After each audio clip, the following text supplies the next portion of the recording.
You're not being disrespected by accident. And it's not because people are rude, jealous, or unaware. It's because of something you're consistently allowing.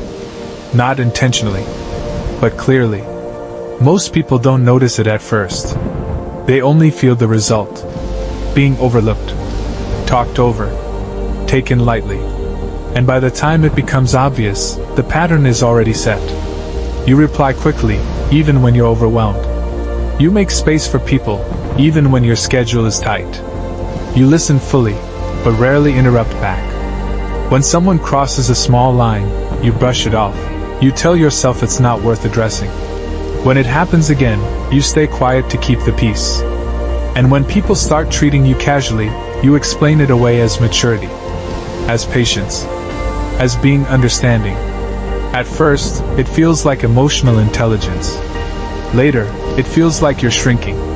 At work, your ideas get interrupted mid-sentence. Someone else repeats them louder and gets credit. Your responsibilities increase because you're dependable. But your influence stays the same. With friends, plans shift without warning. You're expected to adjust. Your time feels flexible to everyone except you. With family, boundaries blur slowly. Requests turn into expectations. Your kindness stops being appreciated and starts being assumed. Different settings. Same result. You're present everywhere, but respected nowhere. What makes this frustrating is that you're not trying to be weak. You're trying to be good, considerate, easy to be around. But the problem is this. Respect doesn't grow from intentions. It grows from patterns people can feel.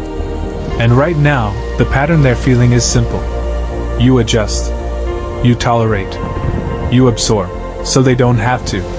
The human brain tracks patterns, not promises.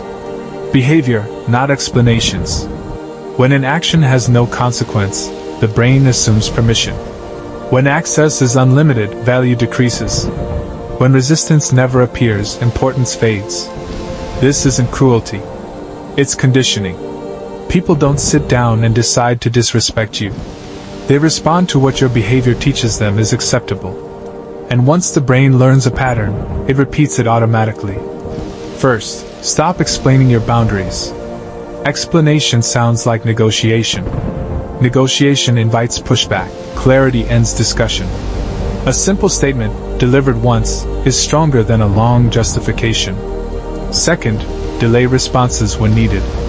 Immediate replies signal constant availability. Constant availability signals low cost. You don't owe urgency to everyone. Third, correct small issues early. The first moment sets the tone. Waiting makes the boundary heavier and harder to enforce. Discomfort now prevents resentment later. You don't need to be louder. You don't need to become cold or distant. You don't need to change your personality. You need different limits. Kindness without limits teaches people how far they can go. Kindness with boundaries teaches people how to treat you. Respect isn't demanded. It's conditioned over time. If this made you pause and recognize a pattern, that awareness matters more than agreement. You don't have to fix everything today. Just notice what you've been allowing. And if you want more quiet psychology like this, the kind that helps you understand why people respond to you the way they do, you can like and subscribe to our channel. Take what's useful, leave what isn't, and move at your own pace.